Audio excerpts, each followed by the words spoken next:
want to get your thoughts on the weekend that was for Tennessee basketball. Hosted a couple of guys from the transfer portal. Where is Tennessee in those races? And, of course, those super seniors with decisions, mainly Santiago Vescovi. We'll start with the visitors. Dalton Neck from Northern Colorado, big guard, good shooter, 6'6". He was here on Sunday. Doesn't sound like he's nearly as far along in his recruitment. He has so far visited just Tennessee and Oregon. He is from Colorado. Has been one of these kids that has had a couple of different growth spurts. Starting in high school, had another one in college. So he is really, an intriguing developmental guy. He averaged 20 points a game last year at Northern Colorado, shot almost 40% from 3-point range.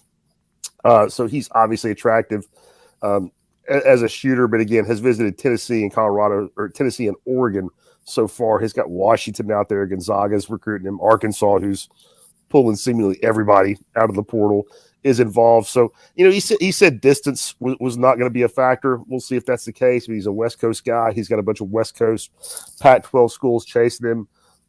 If he's really open to moving around, I think Tennessee is going to be a strong option. I think he liked a lot of things here this weekend. But if distance is any kind of a factor, then obviously that's going to be a hurdle. Chris Ledlam sounds like he's much closer to making a decision, even though he declined interviews after his visit on Saturday. AP's favorite. How did you handle that, Rob? He was polite about it. He just didn't want to. He was not offensive. He just didn't want to put anything out there about his recruitment before he'd taken his final official visit. He's at St. Harvard John's. Educated, baby. I could have pulled it off. AP, you probably could have. You probably could have. You could at least probably get the mom. Is this like the time where Rob was like, "Hey, I can't get this kid on the phone. AP, I'll get you a Ruth's Chris gift card if you can get this kid on the phone." I text the kid, "Hey, my buddy's going to give me a Ruth's Chris gift card if you'll answer the phone. First ring." Boom. What's up, man? The classics never die. But Ledlam, I think he left Tennessee, went straight to St. John's. He's from Brooklyn. I don't know how much of a tie that means for St. John's. The buzz out there kind of seems to suggest that it's Tennessee and Indiana.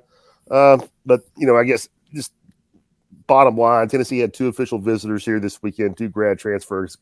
I think they're really in it for both. It feels to me, just because he's so is further along, closer to making a decision, that Ledlam is more realistic right now. But I think they're in it for Neck. I just wonder about the distance. And of the current guys, I might have a different opinion tomorrow. I think Santiago is leaning towards staying.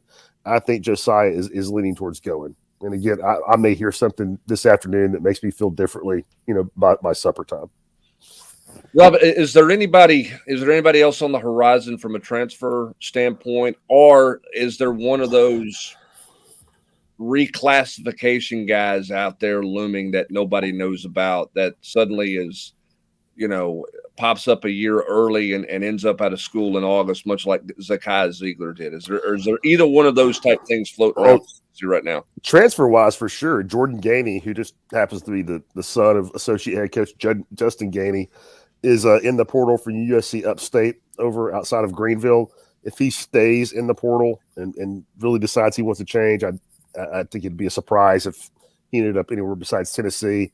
Really good shooter, has been really productive in his first 2 years over there. Obviously, it would be a step up in competition. As far as a reclass guy, I don't know any of those right now, but nobody knew who Zakai Ziegler was until July. I would, and again, I don't know anything on any name, but given this staff and some of their ties, I would also not ignore the international market either, and somebody popping up there either this spring or further in the summer. I would certainly not ignore that as a possibility. Grant Ramey says the longer this thing goes with Santi, the more and more it seems like he's coming back. Would you agree? Yeah, I mean, I think he wants to stay. I think he's is leaning that way, and I think we're probably being naive if we don't think NIL has something to do, will play a role in that. So I think that's also going to be a factor. I was told that since we were never able to work out a date on Volquest Confidential, he wants to come back to do that show next fall. That's just... feels like that'd be a big hole in his resume for his career. Yeah. He needs that on his reel. He needs to sit down with Austin Price for his media reel, Rob Lewis. Hey, I'm big in Uruguay, baby.